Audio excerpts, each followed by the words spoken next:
Hello, everyone, and welcome to the Social Justice Forum. I am your host, Daren Jaime. We thank you for joining us. Now, if you're asking the question, what is the show all about? We bring you a forum that discusses and provides a deeper understanding of the issues and inequities that so many communities face. From systemic inequalities to pressing social problems, our guests provide multiple perspectives as well as insights, helping us to better understand and address these challenges. So we invite you to stay connected to us.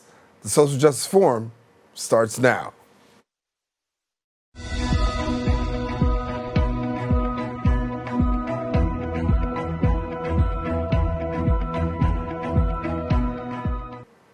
And welcome back. A local not-for-profit and New York City-based firm have joined forces helping the under-resourced and minority-owned businesses in the Bronx grow and thrive through grants, professional mentorship, and various industries and digital strategy, as well as technology and support. Joining me now to discuss this partnership highlighting its economic impact on our local economy are the Executive Director of NYPACE, Ibrahima Souare, and also CEO of Elevate Digital and co-founder of Community Enterprise Accelerator, Tim Gamory. And glad to have you both back. Thank you. Thank you. Good to be back. For having us. Hey, listen, I mean, you guys come at a real important time. I think that when we're talking about the economy right now, the economy's bad, jobs are, the job situation's really in questionable straits. But you're doing a great job of really preparing people for the next realm. So I'll let you talk a little bit first about the partnership, and then we'll get into a little bit more about how this is going to press out. So who wants the question on the partnership? Yeah, thank you. Thank you for having me again, and here with Ibrahima is great. Community Enterprise Accelerator, new organization that focuses on Bronx entrepreneurs and supporting them, providing the support they need. Grant capital, customized support based on their strategy and goals, and a network and relationships with people who are key. And as this model was evolving, and I was looking around in the Bronx and who was doing amazing things, working to mobilize talent in support of entrepreneurs, NYPACE was on the radar. And I reached out to Ibrahima, I went to the events, and I also heard from entrepreneurs that I work with who had been through NYPACE, like this program is really helpful. So it's like, we don't have to reinvent the wheel in terms of the support part. Right. Let's connect and partner with NYPACE to help identify these outstanding volunteers that help in all different areas. Yeah. So that's how. So Ibrahima, for people who may not be familiar with NYPACE, I mean, here you go. You got, they're giving you the gold star here, but tell our viewers a little bit about NYPACE. Absolutely. Thank you for having us. Just being able to piggyback off of what Tim has mentioned, NYPACE, which is New York Professional Advised Community Entrepreneurs, we are a nonprofit organization focused on the 5 boroughs. And what our mission really is stapled upon, as you mentioned earlier, Daren, is about job creation and how do we create economic opportunities in underserved communities. For us, we focus on growth-ready entrepreneurs. So with the partnership that CEA and NYPACE identified was that, hey, we may have similar types of end goals and different types of sort of means of arriving to that. How about we partner up together and not only focusing on the support, but really being able to make it tangible and real. And the Bronx really made sense for us to be able to partner on our respective programmatic efforts on that end. Yeah. You mentioned the word growth ready, right? And I think that's pretty critical because sometimes that gets overlooked. A lot of people say we don't have growth ready, but the reality is, tell us from your end, how many people are we seeing that are growth ready? Yeah. So, in the city of New York, if you combine both looking at MWBEs and women minority-owned businesses, there are probably about well over 100,000 entrepreneurs in that space. If you're looking in the Bronx, it's a great fraction of that. I think for us, when we say growth ready, we want to see that you're already a couple of years in business, generating revenue.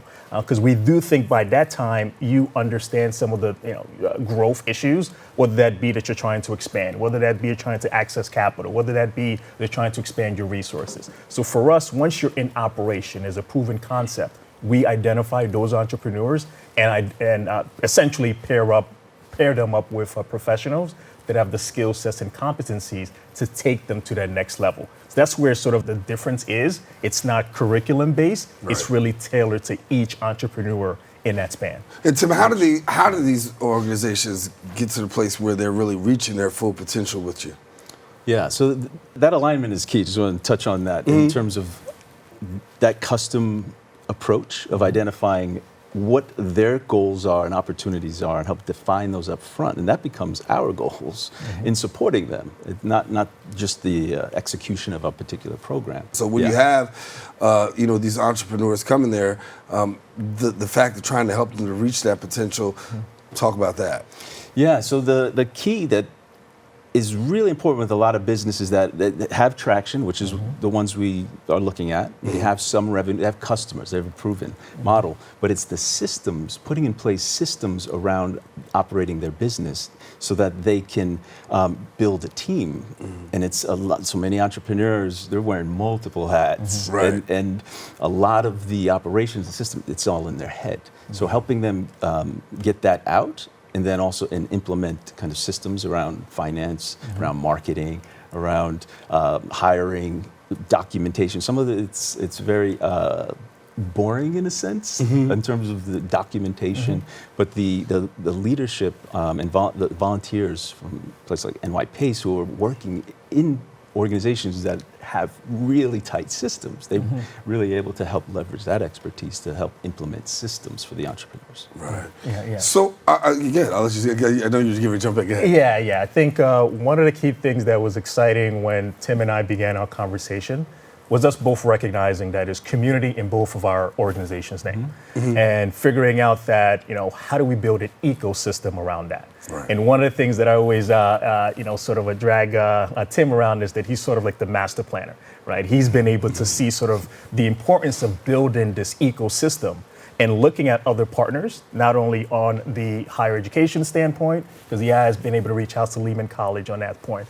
not only on the corporate side, where we've been able to identify corporate partners, whether it be legal firms, whether it be banks and whatnot, and then identifying. And in addition to that, what I think has been really instrumental is the network, right? Being able to connect these entrepreneurs to other professionals that are doing this on their day job, that they're saying, hey, we want to give back, but not only through our time, but through our competency and skills. And I think that's the real differentiator, because then when you come up with a solution, you're giving this to these entrepreneurs and you're taking them to the next level that is leading them to job creation, being able to lead to better marketing and promotion, and even other areas that's having a positive impact on their bottom line. What are you hearing from your entrepreneurs with reason about access to resources, right? Because we hear a lot of times that you've talked to many small businesses right here across the city, and the first thing they'll say is, we're good, we're striving, we've got this great, we got this great back office here, but the reality is there's this lack of access to resources. What are you seeing on your end? Do you agree, and is that improving, if so? Yeah, when you look at the statistics on the federal side, the SBA data, within the first 3 to 5 years, about 50% of businesses fail. When we looked at our numbers and looked at all the entrepreneurs that have gone through our program over the past 5 years, we're surpassing that. Nearly 90% of businesses are still surviving.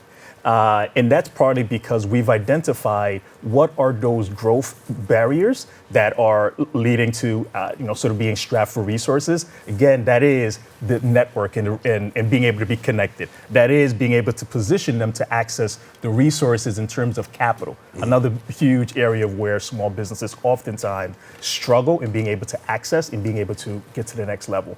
And I think the third piece of the matter is really having professionals that are in this space, both on a nonprofit side and also on a for-profit side, really being committed to seeing their success, because if small business succeed, those dollars, those impact are going directly and immediately into those local communities, like in the Bronx. Right. So if somebody's coming over to you and they have the opportunity to work under your umbrella, give us an idea as to what it's like, the time spent, what they're going to get, and how this partnership really just merges well. Yeah. The fellowship initially was 6 months. It's now 9 months.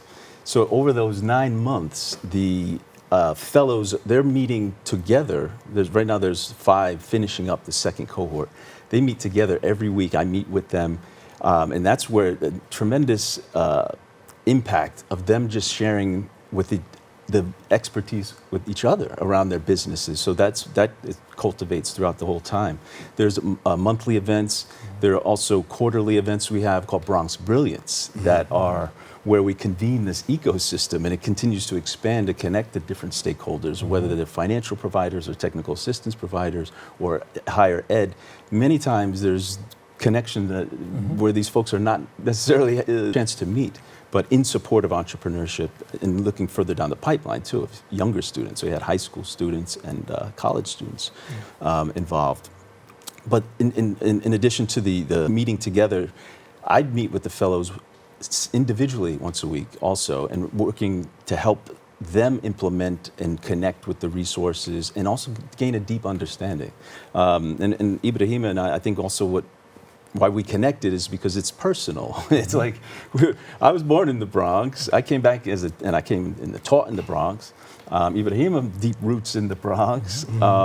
So that longer term commitment, it has impact beyond because we're paying it forward. Now these entrepreneurs are now also thinking more about how to help and how to support others. So within the ecosystem, the resources are tremendous. And just to that point around a lot of times the data around kind of resources and scarcity, and it's like a lot of entrepreneurs though, mindset-wise, it's like looking for opportunity, and like it's through constriction that you kind of are forced to be creative and resourceful. And the Bronx, of course, is where it's a deep experience with that, and that's why I also the Bronx Brilliance to help shining a light when we have these events on all the amazing things happening.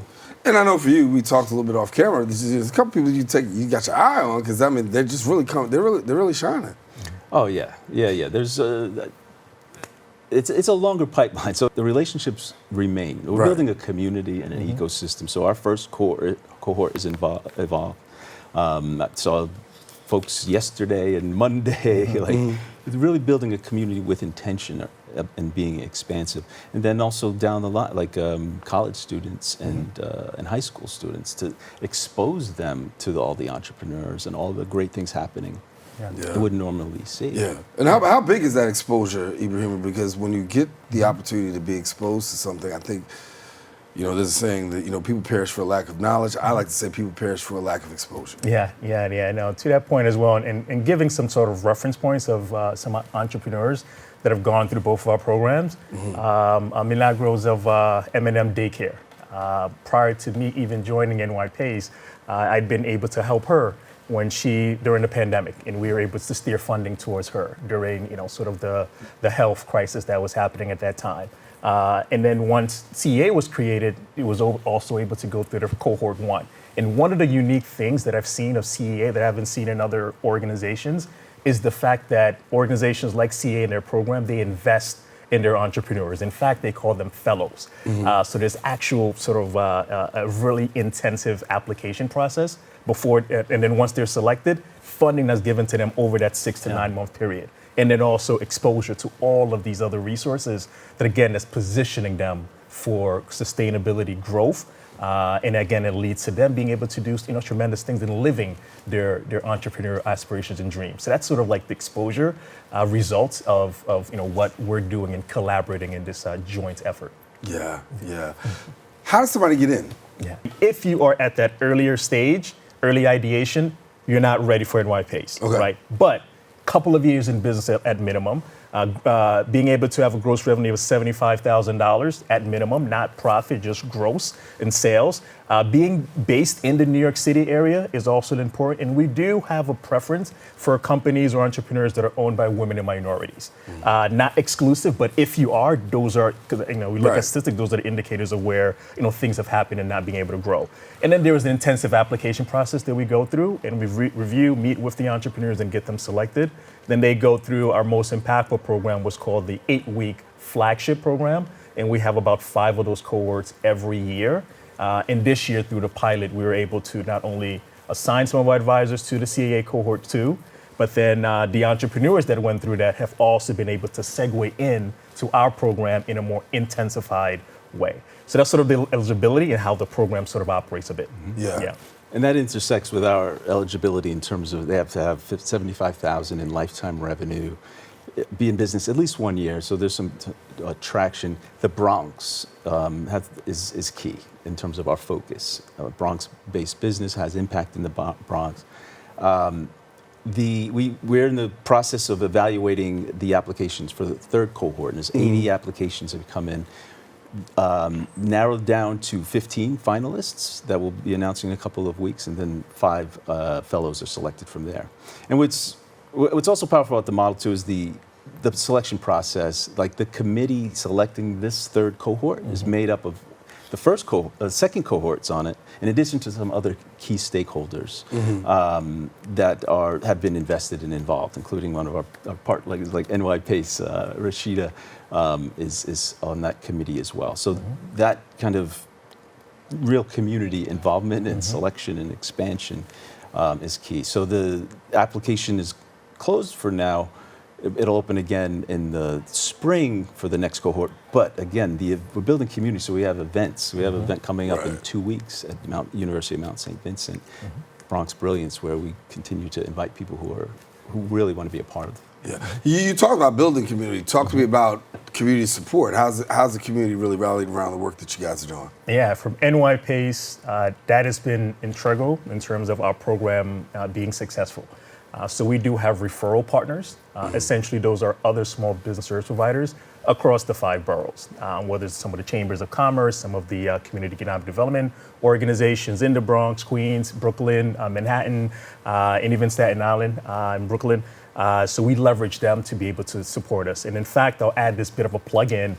On September 30th, we will be having a small business coalition fair that essentially is going to be almost 15 different of these organizations coming together to be able to resource share and evangelize a bit of what we do so that entrepreneurs across the 5 boroughs can be aware and tapping into those opportunities. So, yeah.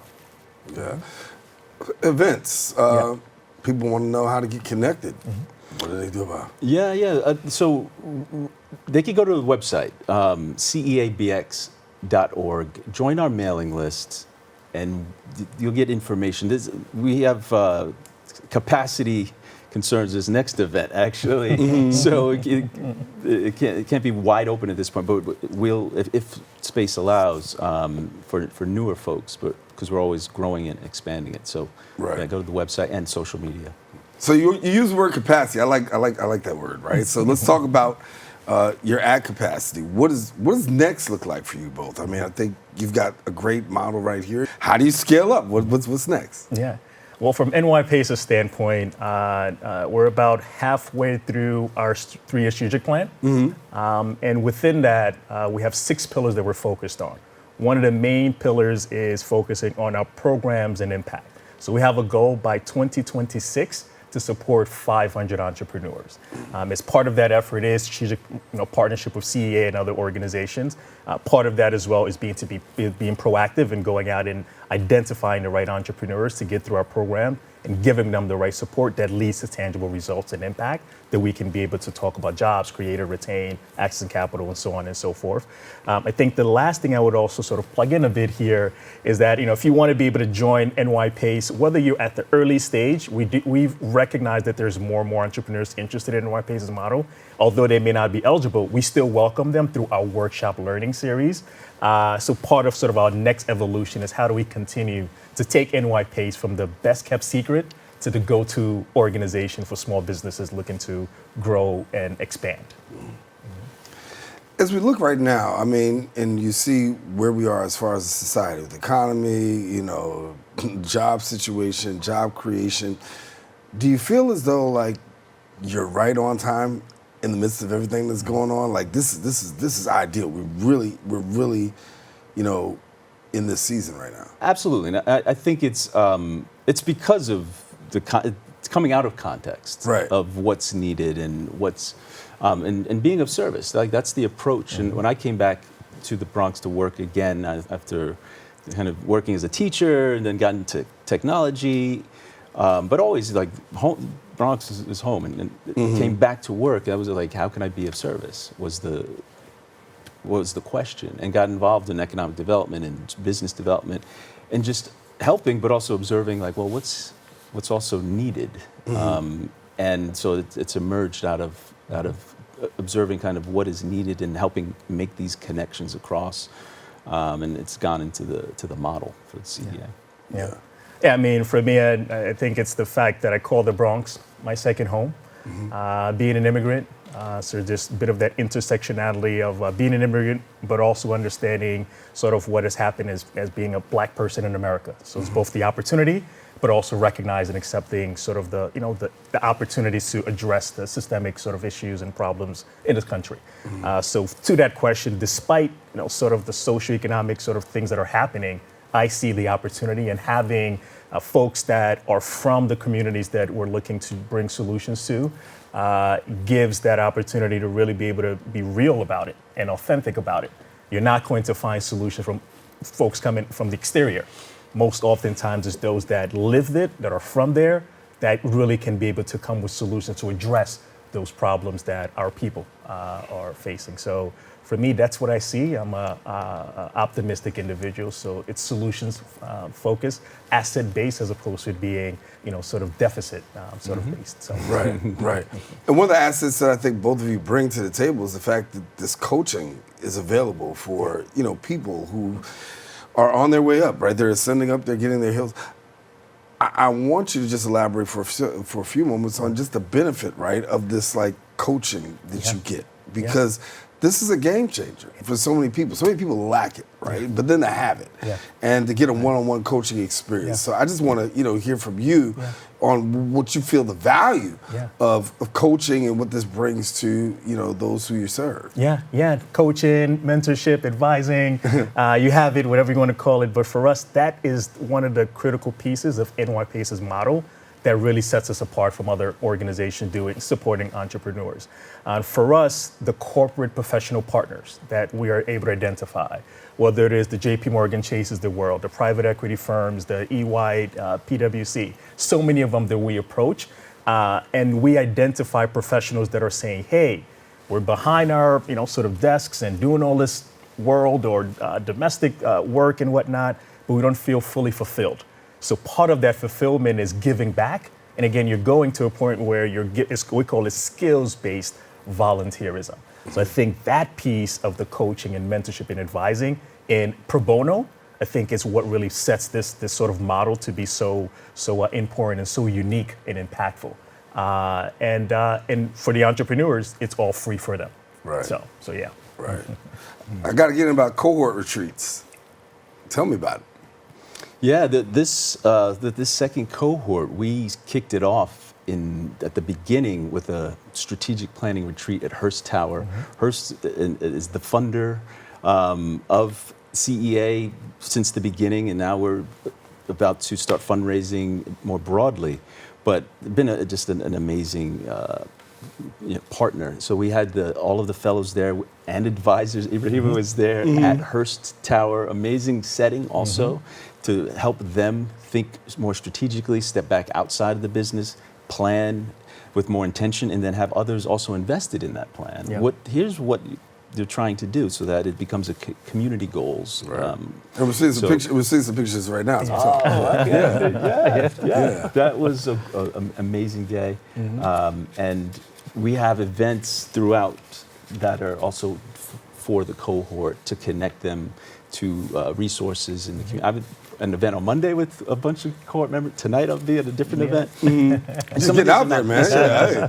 Some of them are not necessarily design, just including, just being mindful of like, hey, listen, there's an event. I'm bringing them to different events to meet other key stakeholders, and that are helpful, could be helpful. Yeah. So coming up in the future, if people want to get connected, what do they do? For NYPACE, go to www.nypace.org, and you'll find everything you need to know about us. You can donate, you can apply as an entrepreneur or as a volunteer, and of course, being able to partner with us as well. Similar in terms of partnering and donating soon, but ceabx.org is the website. And we have social media as well, but everything will be, you go there and it'll be accessible. Yeah. For yourself, I mean, looking back at this year, how would you give it if you had to give yourselves a grade? How would you give? I think I would give like B plus, almost an A. Okay. I'm always a tough grader on myself, so a B. Yeah. Because I'm always, yeah. Come on, man. Show some slack. Yeah, no, I'm okay, B plus. Okay, there it is. I'm a tough grader. There it is. Yeah. Fourth quarter, we're coming around the corner, Indeed. coming around the bend. And, you know, as the year really ends, I mean, obviously, so many things have happened throughout the course of the year. But Right. I do want to give both of you, you know, the props because as you talk about improving small businesses, we know the small business is the lifeblood, right? And Absolutely. particularly here in the borough of the Bronx, Right. you know, we live on small businesses. And so many Right. businesses have been impacted and hampered since COVID. Right. The fact that you guys are really in the trenches and really trying to provide services for those who are really amongst the hardest hit. You know, it's a great kudos to you. And I mean, since COVID, I mean, obviously, I think your work has changed, right? Yeah. It has. You know, adjusting to the fact that the needs of the entrepreneurs, those that were heavily impacted by COVID, and ensuring that they're positioned again for success, I think has been critical for us. And one of the key things is that we are virtual. Okay. And I think that sort of addresses some of the potential sort of barriers that from our volunteer side, entrepreneurs that are working on their business to be able to be, to still have access to the opportunity. So COVID's shifted, but I think towards the better of looking to optimize and reduce certain, wasteful spending to get them to, and again, be sustainable and successful in their activities. Tim is going to get the final word with our time here today. What you want people to know?